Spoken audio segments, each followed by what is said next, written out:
नमस्कार। उत्तराखंड शिक्षा जगत की आज की महत्वपूर्ण खबरों का रुख करते हैं। खबर उत्तराखंड पुलिस भर्ती के संबंध में। उत्तराखंड पुलिस कांस्टेबल फिजिकल 15 अप्रैल से होगा। डीजीपी अशोक कुमार ने लगाई मोहर। खबर अब विस्तार से। उत्तराखंड पुलिस कांस्टेबल के फिजिकल में अब लगभग अंतिम मुहर लग चुकी है। डीजीपी अशोक कुमार की माने तो 15 अप्रैल से फिजिकल शुरू कर दिया जाएगा। इसके लिए एडमिट कार्ड 10 अप्रैल से आने शुरू हो जाएंगे। आपको जानकारी दे दें, उत्तराखंड पुलिस कांस्टेबल भर्ती की तैयारी कर रहे युवा अब तैयार हो जाएं, क्योंकि फिजिकल की आधिकारिक तिथि जल्द ऑफिशियल वेबसाइट पर घोषित कर दी जाएगी।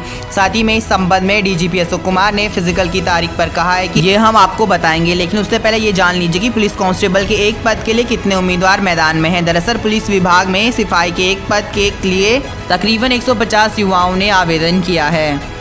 आपको जानकारी दे दें, दरअसल उत्तराखंड पुलिस में सिपाही के 1721 पदों के लिए 2,59,672 अभ्यर्थियों ने आवेदन किया है। इसमें करीब 91,036 महिलाएं और 1,68,636 पुरुष आवेदन किए हैं। साथ ही में आयोग के सचिव संतोष बडोनी ने कहा है कि महिला और पुरुष अभ्यर्थियों की जिलेवार सूची पुलिस विभाग को भेज दी गई है। इसके लिए विधानसभा चुनाव के अंतर्गत आचार संहिता लगने से पहले 1,721 पदों के लिए आवेदन प्रक्रिया शुरू हो गई थी।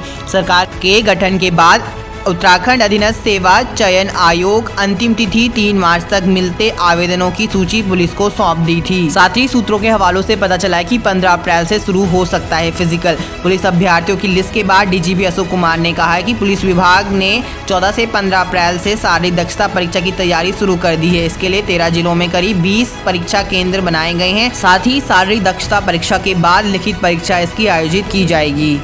इसके संबंध में अशोक कुमार पुलिस महानिदेशक का कहना है कि पुलिस विभाग में सिपाही के 1,721 पदों पर भर्ती के लिए शारीरिक दक्षता परीक्षा फिजिकल टेस्ट 14 से 15 अप्रैल से शुरू करने की तैयारी है। इसके लिए गढ़वाल और कुमाऊं परिक्षेत्र को आदेश जारी कर दिए गए हैं। साथ ही खासा जानकारी के लिए आपको बता दें, 2 महीने के भीतर पूरी करानी होगी शारीरिक परीक्षा। उत्तराखंड अधीनस्थ सेवा चयन आयोग अब पुलिस भर्ती की प्रक्रिया को जल्द से जल्द पूरा कराना चाहती है और इसके लिए की जा रही कवायद भी साफ देखी जा रही है। परीक्षा की संभावित तिथि, साथ ही 60 दिनों के भीतर परीक्षा की प्रक्रिया पूरी कर दिए जाने की बात कही गई थी। मसलन आगामी 2 महीने के भीतर शारीरिक दक्षता परीक्षा पूरी कर ली जाएगी और जल्द ही इसकी लिखित परीक्षा भी आयोजित कर दी जाएगी। साथ ही आपको ये बता दें, सबसे ज़्यादा देहरादून में तकरीबन कुल 57,852 अभ्यर्थियों में महिला आवेदकों की संख्या 20,000 के करीब है। वहीं पुरुष आवेदकों की संख्या 37,000 के करीब है। वहीं दूसरे नंबर में हरिद्वार है, जहां पे 39,000 के करीब अभ्यर्थियों ने आवेदन किए हैं, जिसमें पुरुष आवेदकों की संख्या 28,000 के करीब है। वहीं महिला आवेदकों की संख्या 11,000 के करीब है। वहीं खबर उत्तराखंड फ्री टैबलेट योजना के संदर्भ में। उत्तराखंड फ्री टैबलेट योजना के अंतर्गत कॉलेज विभाग द्वारा आवश्यक सूचना जारी की जा रही है। आपको खासा डिग्री कॉलेजेस के अंतर्गत ये सूचना देखने को मिलेगी। इसमें बताया गया, कार्यालय प्राचार्य राजकीय स्नातकोत्तर महाविद्यालय कोटद्वार गढ़वाल के अंतर्गत आवश्यक सूचनाएं 4 अप्रैल 2022 को, जिसमें बताया गया महाविद्यालय में अध्ययन कर रहे समस्त छात्र छात्राओं को सूचित किया जाता है कि मुख्यमंत्री टैबलेट योजना के अंतर्गत 4/1/2022 तक प्रवेश ले चुके छात्र छात्राओं को डीबीटी के माध्यम से निर्धारित धनराशि 12,000 रुपये उनके एक बैंक अकाउंट में उपलब्ध कराई जानी है। साथ ही अतः जिन छात्र छात्राओं ने टैबलेट क्रय कर लिया है, वे दिनांक 6 अप्रैल 2022 तक महाविद्यालय में पूर्व से गठित समिति को मूल बिल की प्रति के साथ घोषणा पत्र उपलब्ध करा दें तथा टैबलेट का भौतिक सत्यापन भी करा दें।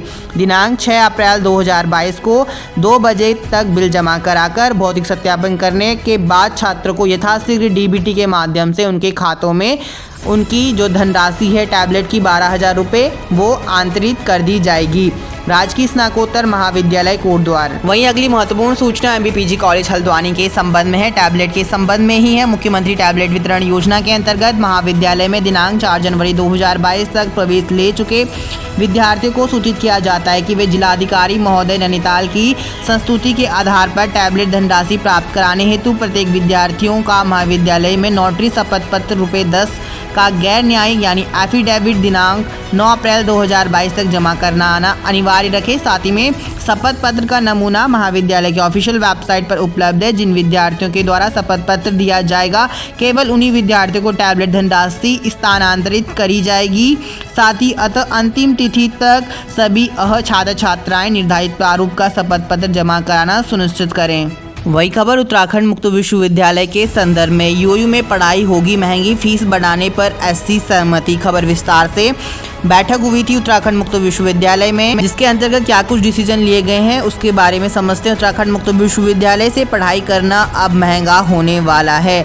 विश्वविद्यालय की विभिन्न विद्या शाखाओं में इसका खाका तैयार कर लिया गया है। सोमवार को कुलपति प्रोफेसर ओपीएस नेगी की अध्यक्षता में हुई 23वीं विद्या परिषद एससी की बैठक में फीस बढ़ाने के प्रस्ताव को अनुमोदित किया गया। अब आगामी कार्य परिषद की बैठक में शुल्क बढ़ाने की अंतिम मुहर लगेगी। साथ ही में नए सत्र से बढ़े हुए शुल्क के अनुसार ही दाखिले होंगे। कुल सचिव प्रोफेसर पीडी पंत ने बताया कि विभिन्न विद्या शाखाओं से पाठ्यक्रमों के शुल्क बढ़ाने का प्रस्ताव मिला था, जिन्हें विद्या परिषद के समक्ष रखा गया, जहां से प्रस्ताव अनुमोदित किए गए।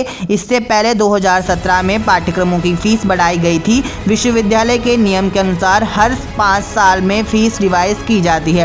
प्रोफेसर पंत ने बताया कि पुनः पंजीकरण कराने पर भी शुल्क बढ़ाने का प्रस्ताव अनुमोदित हुआ है।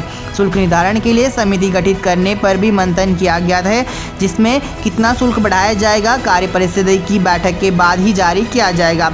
वहीं कंप्यूटर साइंस पाठ्यक्रम के लिए ऑनलाइन माध्यम से स्वयं पोर्टल के जरिए संचालित करने पर भी मोहर लगा दी गई है। साथ ही 4 नए डिप्लोमा पाठ्यक्रम करने पर एससी सदस्यों ने सहमति जताई है। विश्वविद्यालय सूत्रों के अनुसार कोर्स में पुनः पंजीकरण के लिए 200 से 400 रुपये की फीस बढ़ाई जा सकती है। अभी तक पुनः पंजीकरण की स्थिति में 2000 रुपये फीस देनी होती थी। साथ ही इस मौके पर professor Durgesh Pant, professor Girija, professor Akhilesh Kumar, Naveen professor Renu Prakash इत्यादि प्रोफेसर मौजूद रहे। खबर अब देहरादून से। सरकारी बैंक में रिश्तेदारों को बांट दी गई नौकरियां। जिला सरकारी बैंक की भर्तियों में हुई गड़बड़ी की जांच पड़ताल शुरू कर दी गई है। इसी संदर्भ में जांच समिति को 15 दिन के अंदर रिपोर्ट भेजनी होगी। खबर है हल्द्वानी से। नवीन महाविद्यालय में जल्द भरे जाएंगे प्राध्यापकों के पद। छात्रों को साथ ही में सम्मानित किया गया। विधायक ने दिया आश्वासन, कक्षाओं की भी होगी सही से व्यवस्था। राजकीय महाविद्यालय हल्द्वानी शहर में हुए कार्यक्रम में प्रभारी निदेशक उच्च शिक्षा डॉक्टर आरएस भाकुनी, विधायक मोहन बिष्ट को प्राचार्य डॉक्टर संजय कुमार ने कॉलेज की समस्या बताई। महाविद्यालय में शिक्षकों के पद भरने की मांग भी की। साथ ही बताया कि 480 सीटों के सापेक्ष 351 छात्र छात्राओं ने प्रवेश लिया है। एक खबर देहरादून से। जल्द भरेंगे समन्वयकों के रिक्त पद। प्रथम चरण के राज्य एवं जनपद स्तर पर होगी 84 समन्वयकों की तैनाती। आपको बता दें, राज्य में प्राथमिक एवं माध्यमिक शिक्षा व्यवस्था को मजबूत करने के लिए शिक्षा परिषद के अंतर्गत समग्र शिक्षा में समन्वयक के पदों पर शीघ्र नियुक्ति की जाएगी। साथ ही समन्वयकों की नियुक्ति राज्य, जनपद एवं ब्लॉक स्तर पर की जाएगी। पहले चरण में राज्य एवं जिलों में प्रतिनियुक्त के माध्यम से समन्वयक के 84 पद भरे जाएंगे। इनकी शासन स्तर पर स्वीकृति मिल चुकी है। वहीं द्वितीय चरण में ब्लॉक व संकुल स्तर पर रिसोर्स पर्सन के 955 रिक्त पदों पर कार्मिकों की तैनाती की जाएगी। आज की महत्वपूर्ण खबरों में इतना ही। साथ ही तमाम उत्तराखंड मुक्त विश्वविद्यालय व उत्तराखंड शिक्षा जगत की संपूर्ण जानकारी के लिए आप चैनल से जुड़ सकते हैं। साथ में पास में अपने नोटिफिकेशन बेल आइकन को हिट कर सकते हैं। धन्यवाद। जय हिंद, जय उत्तराखंड।